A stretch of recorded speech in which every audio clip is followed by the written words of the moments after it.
Okay guys, so here is the kale from the backyard. It is frozen, but who cares, because I'm going to put it in my soup anyway, and it's going to give me a lot of nutrition. So this just kind of froze outside, and I just been cutting as I need it. It will last a really long time. So people that live in a cold climate like me, sorry, it's so loud outside from the traffic. Anyway, people that live in a cold climate like me, you know, you could still keep your kale in the garden. You can keep it in containers in the garden, whatever it is that you are gardening with, even in small spaces. And yeah, you can still use it for soups and stews, and it's still perfect. If you have the space in your freezer, you could cut it down at end of season and then pop it into bags or however you store it in the freezer. And that, of course, would be wonderful and very accessible, but I don't have all the space because I do have a lot of kale in the backyard, and there is a lot left at end of season. So I just do this and I use it as I need it, and it's perfectly fine. I have not found any issues with it. I just clean it really well, wash it up, and then throw it into my recipes. So yeah, this is, you know, cold winter living. Canada is very, very cold, and we spend most of the year in cold weather. So we just have to roll with what we have. And unfortunately, I don't have a garden all year, and I don't have a greenhouse. I do have a nice, pretty shed that I may be able to grow some stuff in because there are windows. But it's not going to be like a greenhouse. It's not going to have those capabilities, but at least I can get, you know, some seed starting done and whatnot, hopefully in there this year, because it's nice and sheltered and warm in my backyard. But I just have to roll with what I have, and this is Canada life. And even though I'm in Toronto and the weather is a lot better here versus other parts of Canada, we still cannot garden all year, obviously, unless you have, you know, a lot of property and you have a greenhouse and all that business, or you have a lot of space in your home. Maybe you live alone and you have an extra space for all the grow lights and all that stuff. But most people don't, especially if you're city living.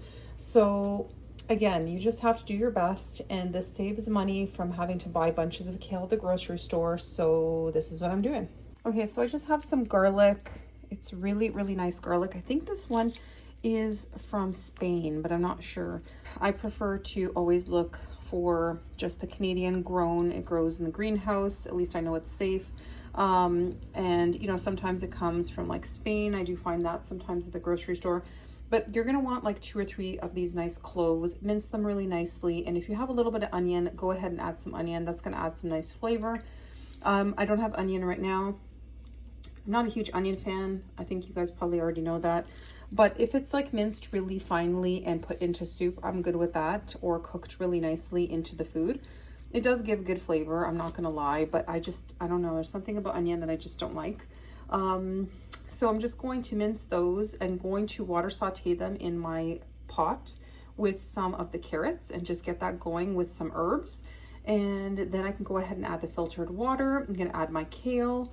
I am, instead of potatoes and rice, I am going to put gnocchi, potato gnocchi, into my soup just to add some, you know, variety and something different. And yeah, this is really, really nice garlic. I'm super happy with it. So let's mince that up.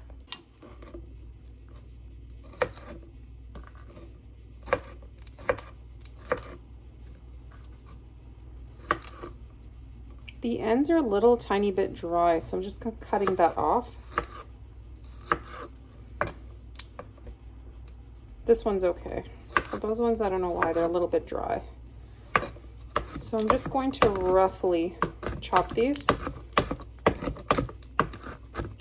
I just don't want them too huge and chunky, but they are going to soften a lot.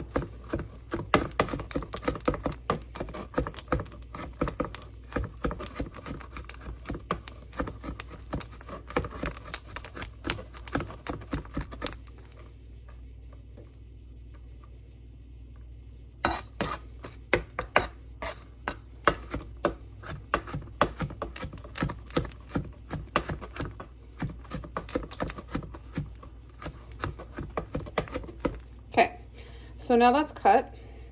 Like I said, if you have onions, go for that too. I'm just gonna let it sit for 10 minutes because you want to get all the benefits of the garlic.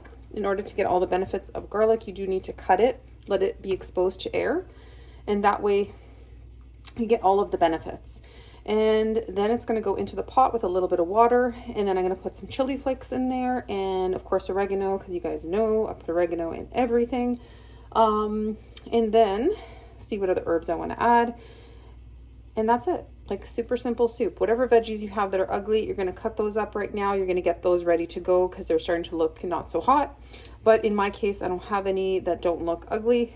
They look pretty fresh and crunchy, and I want to use my bell peppers raw, so I'm just going to leave it. But yeah, that is it. Let's get our soup going. So I've already rinsed the kale really well. I'm going to give it one more rinse, and then it's ready to be used. Looks like a lot, and it is. It is a lot of kale. It'd be like a whole big bunch at the grocery store, I'd say. But it is going to wilt down a lot, and it's going to add a lot of nutrition in your lovely soup. So don't be skimpy on the greens unless you absolutely can't afford it. That's fine. Just use whatever you can afford, or any kind of green that seems to be cheaper. You can also buy it frozen. That's going to save you a ton of money. You're just going to want to, you know, I guess maybe cut it into cubes, because each block will give you a lot. So maybe you can divide, you know, you can buy it frozen, divide it into smaller bags, and that way you have each, you know, soup amount is ready to go, and then you would just take it out and defrost it. That's another way of saving money. But yeah, I'm just going to get this soup going. My water is in the pot so that I can get nice and hot, and that way we can saute the garlic and saute the carrots and get that going as a base for our soup. I'm going to use my bouillon to add extra flavor as well, and just some filtered water. If you have a favorite broth that you like, then go ahead and use that, but I'm going to show you what I'm using. So in order to add some extra protein, I'm going to go in with some pinto beans. This is going to add another depth of flavor, and there's something else in the soup that's going to keep you full for a long time, because veggies alone are not going to do that. So having something that's high protein and high fiber is going to keep your belly full. Soups are really good too, because it's so much liquid that you're going to feel really full really quickly on very little calories. So yeah, these are the beans I'm going to be using. I'm going to use 1 can, and this is, let's see, 90 calories for the whole thing, and it's a 19-ounce can. So yeah, pretty good size can. That's what I'm putting in. I think it's going to work well with the kale. So very simple ingredients, nothing fancy. This meal is going to be super cheap because I already had the kale from the backyard. Again, you can use frozen stuff just to decrease the cost of the soup. And then I'm going to look through the freezer basically to see what other veggies I can scrounge up, because this would be fine if I just use the kale and the carrots. There's nothing wrong with that, but I want to add even more veg because I want more fiber and more nutrients and more vegetables. So let's see what we have. Okay, so I have this organic frozen mix. There's corn, there's green beans, there's peas, and of course extra carrots. So I'm just going to use this. This is like a full, really big bowl full of them, and you don't need to do anything. It's going to cook in the soup. So that's what I'm using. So I think this is going to be a really nice recipe that is loaded with veg and fiber and protein, and it's going to keep me full, and it's going to be really nourishing on a really cold day. This is the gnocchi that I'm using, and that's the brand potato gnocchi. So I'm just going to be adding this instead of any rice or any chopped up potatoes. If I had potatoes in the fridge that were already cooked and needed to be used up, this is a great recipe for that, but I don't have any of that. And so having this stuff in the pantry is really important, because you always have something on hand to cook with. and it's quick and easy. You're not going to be tempted to just go grab something that's unhealthy out, and you can make a really nourishing meal and customize it with whatever veggies you have. And again, it's a really good no waste meal because you can just see whatever you have in the pantry, you know, use that up. You can see whatever you have in the crisper in the fridge as far as veggies go, use that up, and that way there's no food waste. So yeah, just a nice comforting meal on a super cold day, and that's that. Just gonna give this another 5 minutes, and then I'm gonna start sauteing everything up. It's gonna be delicious. I feel like a marshmallow right now. Just have all of my stuff on. It's like crazy. I feel just really like it's too much. So heading out, it is so cold. I'm not looking forward to it at all, but I have to head out,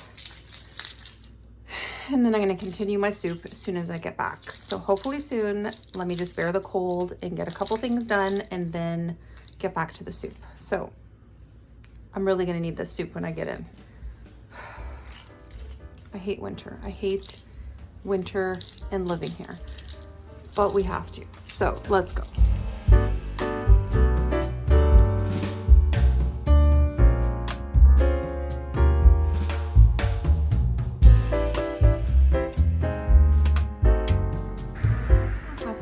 This whole package. Half is probably enough, but then what do I do with the other half? It's just gonna get wasted. So I'm gonna put the whole thing in, and if I have to, you know, as it sits, it might get thicker. The soup might need some more water later on in re-seasoning, you know, as it sits, it's leftovers, but I think this will still withstand, and it will still be fine as leftovers. But yeah, I guess I just have to put the whole thing in because I'm not gonna waste it, and I know that if I don't put it all in, then it's gonna get wasted because I'm not gonna eat the other half. So yeah, and then as far as the carrots go, I don't probably have to put them in because I do have that mix and the carrots are in it, but I want to use up some of it. And then the other half I'm gonna use for a salad, and that way it gets all used up. So that's what I'm gonna do. Okay guys, so let's get into the recipe. These are the seasonings that I'm going to be using. My smoky paprika from Trader Joe's, my favorite. I have crushed red pepper. I have this, like, it's like a mix basically of herbs. And then my oregano, because I need extra oregano. And then frozen veg. So I sauteed the garlic and I sauteed some of that carrot. And now I'm putting in the frozen veg for a second. Then the water is going to go in, and I used about 7 cups of water, I would say, maybe even 8, because this is a really big Dutch oven. It's a big pot. And then I used 1.5 tablespoons of my veggie broth that I showed you guys. And I used all of that kale, the whole bunch of it. So I destemmed it and threw it in. Because my kale was outside, it's going to need a few extra minutes to cook down just so it gets nice and tender. So I went ahead and added that in right now. And then you're going to want to cook that up for like 10-15 minutes. Basically, let your kale get nice and wilty. I have a Dutch oven, so I think mine was good at 10 minutes. But if you have a regular pot, maybe even up to 15. So once that's done, you can go ahead and throw in your beans after that 10 to 15 minute mark and give it a nice little mix. So go ahead and cook that up between 5 and 10 more minutes. Let the beans get nice and soft, and then you're going to go ahead and throw in your gnocchi. So the gnocchi does not take long at all. Literally, it takes only a couple of minutes, which is really quick and easy, you know, cooking. Like I said, we are doing no fuss meals.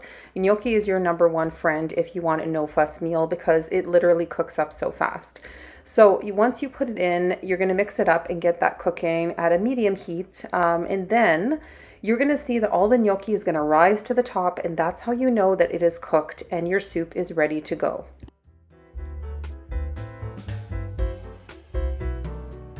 So do you see how all of it is at the top now? Then you know that it's ready. So I put in the whole thing of gnocchi, and maybe it's a little bit too much for most people, but you know what? We just add extra water when it gets too, you know, thick in, you know, the fridge because it was, you know, really good for leftovers the next day. So I didn't find that it was such a big deal, and the gnocchi held up as well as far as leftovers went for the soup. So I was really happy with that.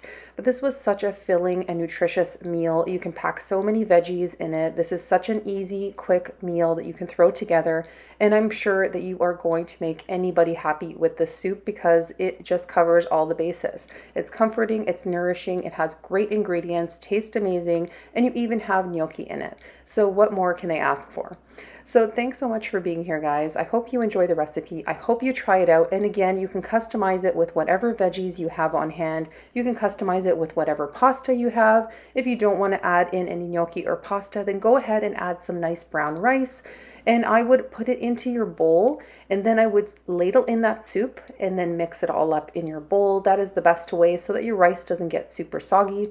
But yeah, that is it. Quick and easy recipe for this week. I hope you enjoy it. Try it out. Thanks for being here. Thanks for the support on the channel. I'll see you guys soon.